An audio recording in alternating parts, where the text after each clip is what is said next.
Everyone, क्या आपके mind में सवाल आया कि अगर हस्बैंड वाइफ खुद ही चाहते हैं कि हमें डिवोर्स लेना है, नो वो एक दूसरे पे कोई भी ब्लेम नहीं कर रहे हो, पर वो खुद चाहते हैं कि नहीं हम डिवोर्स लेना चाहते हैं, हम अलग रहना चाहते हैं, तो क्या ये पॉसिबल है? हाँ, चलिए इसके बारे में अब देखते हैं क्या दिया है हमारे हिंदू मैरिज एक्ट में। Okay, hello everyone, I am Sonali Gupta. चलिए आज हम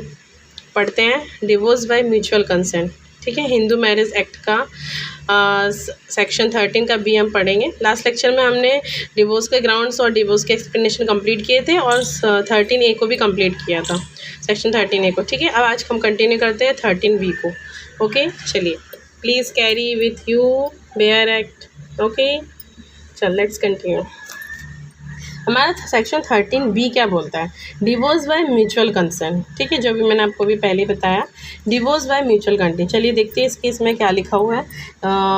फर्स्ट क्लॉज में क्या दिया है? Subject to the provision of this act, petition for dissolution of marriage by decree of divorce may be presented to be district court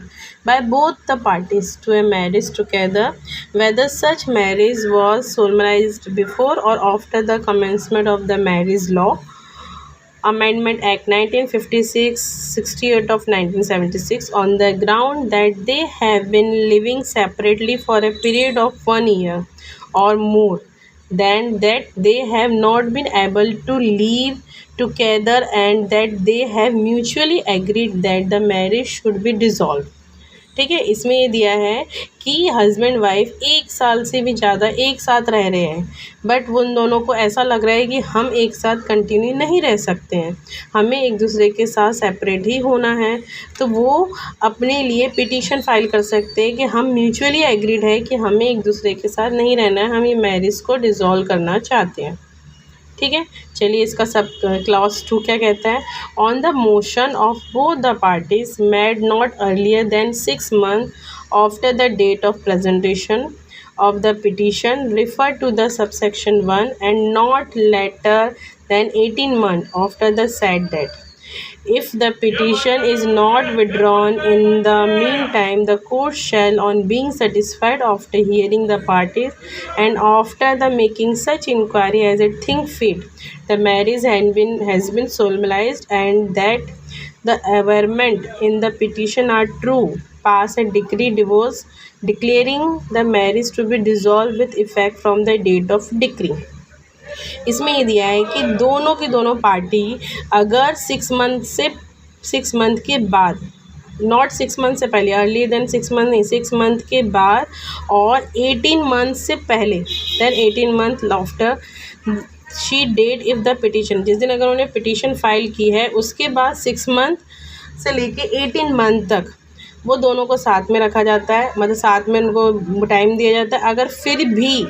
उन्हें ऐसा लगता है कि हम साथ में नहीं रह सकते हैं, तो कोर्ट को ऐसा लगता है, कोर्ट को ऐसा लगता है या फिर कोर्ट सेटिस्फाइड होता है दोनों पार्टीज़ की बातें सुन के, और उसको ऐसा लगता है कि हाँ वो जितनी भी चीज़ें वो बता रहे हैं कि वो साथ में नहीं रह सकते, उन्हें म्यूचुअली ना सेपरेट होना है और वो उनको मैरिज अपनी डिज़ोल्व करनी है, तो कोर्ट के अकॉर्डिंग, कोर्ट के विवेक कहते हैं ना, कोर्ट के विवेकानुसार, और उसे ऐसा फील होता है कोर्ट को उनकी बातें सुन के, कुछ सबूत सुन के, या फिर जितने भी टाइम ड्यूरेशन देने के बाद अगर कोर्ट को ऐसा फील होता है उसके हिसाब से कि हाँ इन दोनों की मैरिज को डिसॉल्व करना चाहिए, तो court pass a decree of divorce, court pass कर सकता है डिवोर्स की डिक्री। ओके, शादी की क्या लिखा है? मैरिज टू बी डिसॉल्व, मतलब मैरिज को डिसॉल्व करने की डिक्री पास कर सकता है कोर्ट। ओके, चलिए आगे कंटिन्यू करते हैं। No petition for divorce to be presented within 1 year of marriage, मतलब ये इसमें दिया है कि 1 साल तक कोई भी पर्सन, शादी के 1 साल तक कोई भी पर्सन डिवोर्स की पिटीशन फाइल नहीं कर सकता। ठीक है, चलिए आगे देखते हैं। इसमें क्लॉज 1 में क्या दिया है? Notwithstanding anything contain in this act, it shall not be competent for any court to entertain any petition for the dissolution of a marriage by decree of divorce unless at the date of presentation of the petition 1 year has been elapsed since the date of marriage. इसका मतलब यही है दिया है कि 1 साल तक court किसी भी मतलब शादी की 1 साल तक कोर्ट किसी भी मैरिज डिवोर्स के फाइल को मतलब एक्सेप्ट नहीं करता या फिर एंटरटेन नहीं कर सकता। इसका मतलब ये नहीं कि हम फाइल नहीं कर सकते, कोर्ट केस फाइल जरूर मतलब केस फाइल जरूर कर सकते हैं, बट कोर्ट इन सब के उनकी डेट नहीं देता है या फिर इनकी कोई भी वो चलती नहीं है, कार्रवाई प्रोसीडिंग नहीं होती है कोर्ट में। ठीक है, आगे नेक्स्ट दिया है provided that the court may upon application made to in the accordance with such rule as may be made by high court in the behalf allow a petition to presented before 1 year has elapsed since the date of marriage on the ground that the case is exceptional hardship to the petition or to the exceptional depravity on the part of the respondent. But if it is appear to the court at the hearing of the petition that the petition obtained leave to present the petition by any misrepresentation or concealment of the nature of the case, the court may, if it pronounce a decree, do so subject to the condition that the decree shall not have effect until after the expiry of 1 year from the date of marriage, or any dismiss the petition without prejudice to any petition which may brought after the expiration of said 1 year upon the same or substantial the same fact as those alleged in the support to the petition so dismiss। चलिए इसका मतलब मैं आपको समझाती हूँ, मैं ज़्यादा ही पढ़ लिया, मेरे को एक एक करके पढ़ाना चाहिए था। चलिए इसमें ये बताया गया है कि हमने सेक्शन 14 में ये जरूर पढ़ लिया कि 1 ईयर तक कोई भी डिवोर्स का केस कोर्ट एंटरटेन नहीं करती, बट इसमें एक कंडीशन ये भी है कि ऐसा कोई केस हो एक्सेप्शनल हार्डशिप मतलब जैसे हस्बैंड वाइफ की शादी हुई और हस्बैंड रोज़ अपनी वाइफ को मारता हो, पीटता हो, बहुत ज़ोर से मारता हो, जैसे उसकी जान पे बनाई, तो इस केस में भी अगर ना कोर्ट है ना केस नहीं लेगा तो कोर्ट पे आएगा अगर वो मतलब वाइफ मर गई या हस्बैंड मर गया तो इसका होगा क्या, मतलब बहुत ही हार्डशिप हुई, मतलब उनके साथ हस्बैंड वाइफ को रहना, एक दूसरे के साथ रहना बहुत ही मुश्किल हो गया है, बहुत ज़्यादा मुश्किल हो गया है। तो वो इस ग्राउंड पे डिवोर्स का केस फाइल कर सकते हैं 1 साल तक। अगर केस फाइल होने के बाद कोर्ट को ऐसा लगता है कि जो भी दोनों लोग बोल रहे हैं ये मिसरिप्रेजेंटेशन बता रहे हैं, झूठ बोल रहे हैं, या फिर उन्हें किसी भी प्लीडिंग में ऐसा पता चल रहा है कि दोनों इस तरीके से हरकतें कर रहे हैं कि वो कोर्ट का वक्त जायज़ कर रहे हैं, तो कोर्ट उसी समय ये डिक्री पास कर सकता है कि ये दोनों को मतलब उनकी जो भी उन्होंने फाइल की है केस वो विड्रॉल कर सकता है कि नहीं, इसकी मतलब डिज़ोल्व कर सकता है कि कोई ज़रूरत नहीं, इनकी डिसमिस कर सकता है पिटिशन को। ठीक है, चले आगे देखते हैं इसका सेकंड क्लॉज क्या बोल रहा है। In the disposing of any application under the section for the leave to present a petition for divorce before the expiration 1 year from the date of marriage, the court shall have regard to interest of any children of the marriage and the question whether there is a reasonable probability of reconciliation between the parties before the expiration of the 1 year।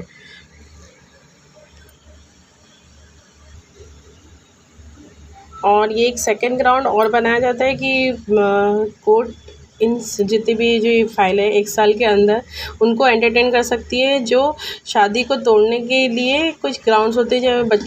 बच्चों से related हो या फिर कोई भी ऐसी hardship वाले ground हो जिसके बेस पे ये भी उन्हें कोर्ट एंटरटेन कर सकती है। ओके, उसके बाद है section 15 divorce person when may marry again. हाँ, इसका और सेक्शन क्या दिया है, चलिए मतलब जो डिवोर्स पर्सन है जिसकी डिवोर्स हो चुका है वो शादी कब कर सकता है। When a marriage has been dissolve by decree of divorce and either there is no right of appeal against the decree, or if there is such a right of appeal the time of appearing has expired without an appeal having been presented or an appeal has been presented but has been dismissed, it shall be law for either party to the marriage to marry again। ठीक है, इसको मैं समझाने की कोशिश करती हूँ। एक जैसे हस्बैंड वाइफ का डिवोर्स हो गया, पर डिवोर्स हो जाने के बाद जैसे हाई कोर्ट में उन दोनों का डिवोर्स हो गया और जैसे हस्बैंड को लगा कि मैं फ्री हो गया और डिवोर्स हो सकता है, मैं शादी कर सकता हूँ, या फिर वाइफ को ऐसा लगता है कि मैं डिवोर्स हो गई तो मैं शादी कर सकती हूँ। नहीं, इसके भी एक ग्राउंड होता है। इसका ग्राउंड क्या होता है कि अगर हाई कोर्ट में दोनों का डिवोर्स हो गया पर दोनों आइदर पार्टी के पास ये टाइम ड्यूरेशन रहता है कि एक अब वो सेकेंड बार टाइम अपील कर सकते हैं। अगर हस्बैंड को लगता है कि मैंने वाइफ से डिवोर्स ले तो लिया है पर मुझे अच्छी तरीके से मेंटेनेंस नहीं मिला या फिर जो भी अच्छा सही तरीके से वो नहीं हुआ है कोर्ट का, तो वो सुप्रीम कोर्ट में भी जाके फिर से पिटीशन फाइल कर सकता है। उसको अपील करने का टाइम रहता है, पर इस जो ड्यूरेशन होता है राइट ऑफ अपील, इस ड्यूरेशन में अगर हस्बैंड या वाइफ में से किसी ने भी शादी कर ली तो वो शादी डिसमिस हो जाएगी। तो अगर उनको शादी नेक्स्ट करनी है दूसरी, तो उन्हें अपील का टाइम ख़त्म हो जाने के बाद ही, वो एक्सपायर हो जाने के बाद ही वो शादी कर सकते हैं। ठीक है, क्या लिखा है, shall be law for either party to the marriage marry again, appeal का टाइम एक्सपायर हो जाने के बाद। ओके, चलिए नेक्स्ट क्या दिया है, सेक्शन 16 दिया है, legitimate of children of void and voidable marriage. ठीक है, अभी लेजिमेट चिल्ड्रंस के बारे में दिया है कि वो जो चिल्ड्रंस होते हैं जो जायज़ होते हैं वो वॉइड और वॉइडेबल मैरिज में उनके क्या ग्राउंड्स रहते हैं। ठीक है, सेक्शन 1 में क्या दिया है, notwithstanding that marriage is null and void under section 11 any child of such marriage who would have been legitimate if the marriage had been valid shall be legitimate whether such child is born before or after the commencement of marriage. ठीक है, whether or not a decree of nullity is granted in respect of the marriage under this act and whether or not the marriage is held to be void otherwise than on the petition under this act. ठीक है, ये क्या दिया है, जो section 11 था। चलिए हम सेक्शन 11 खोलते हैं। सेक्शन 11 में क्या दिया, सेक्शन 11 में क्या दिया है कि any marriage solemnise after the commencement of the act shall be null and void may or petition present by either party so declare to be decree of nullity and contravenes any one of the condition specified in the clause 1, 4th and 5th of the section 5। चलिए 5 भी देख लेते हैं क्या दिया है section 5 में। इसके अकॉर्डिंग क्या है, 1st, 4th और 5th। फर्स्ट में क्या है, neither party has spouse living in the time, इस टाइम पे दोनों हस्बैंड वाइफ की शादी हुई और उनका कोई बच्चा हुआ तो वो लेजिमेट कहलाएगा जब तक ये शादी वॉइडेबल नहीं होती, जब शादी की कंडीशन वो नहीं होती। ठीक है, उसके बाद 4th पॉइंट कहता है parties are not within the degree of prohibition relationship unless the custom or uses governing each of the permit. इस टाइम पे भी दोनों के जो बच्चे होते हैं जो प्रोहिबिटेड रिलेशनशिप में भी आते हैं उनके बच्चे होते हैं तो वो भी लेजिमेट कहलाएंगे। ठीक है, और क्या बोला था इसमें, पॉइंट क्या था, 1 सेकेंड, 4th था और 5th था। 5th में क्या दिया है, वो भी वही सेम है, सपिंडा रिलेशनशिप से हुए वाले बच्चे भी लेजिमेट ही कहलाएंगे अगर उनके कस्टम ही अलाउ करता है तो। ठीक है, तो हमारे इस सेक्शन 16 में क्या दिया है, यही दिया है कि जो लेजिमेट चिल्ड्रन है वो वाइड और वाइडेबल मैरिज से लेजिमेट ही कहलाएंगे जब तक, हाँ लेजिमेट ही कहलाएंगे। ठीक है, चलिए इसे आगे कंटिन्यू करते हैं। उसके बाद है सेकेंड, इसका क्लॉज ये दिया है, where a decree of nullity is granted in respect of the voidable marriage under section 12 any children begotten or conceived before the decree is made who would have been legitimate child। ठीक है, अगर ये जैसे दोनों की शादी हो गई और उनका कोर्ट केस चल रहा है, जब तक वो डिक्री पास नहीं होती कि ये शादी नल है वॉइड है, तब तक वो बच्चे अगर बच्चे हुए तो वो लेजिमेट कहलाएंगे। But of the parties the marriage if it had the date of the decree, अगर जिस दिन डिक्री पास हो गई it had been dissolve instead of being nullity shall be deemed to be their legitimate child notwithstanding the decree of nullity। But वो decree pass होने के बाद अगर कोई कंसीव करता है या फिर उसको बेबी होता है तो वो बच्चे इलिजिमेट कहलाएंगे। ठीक है, आगे दिया है सेकंड थर्ड क्लॉज दिया है, nothing content subsection of subsection 1 or 2 shall be construct on conferring upon any child of marriage which is null and void which is the annulled by the decree of nullity under section 12 any rights in or it the property of any person other than parents in case where but passing of this act such child would have been incapable of acquiring any such right by reason of his not being the legitimate child or his parents। बस इसमें इतना दिया है कि जो भी बच्चा लेजिमेट हो या इनलेजिमेट हो, इनलेजिमेट जो बच्चा है उसका राइट उसके पापा और मम्मी की प्रॉपर्टी पे रहेगा, उसके इनहेरिटेड प्रॉपर्टी में नहीं रहेगा, सिर्फ अपने पापा की प्रॉपर्टी तक ही उसका राइट रहेगा कि वो इनलेजिमेट चाइल्ड है तब भी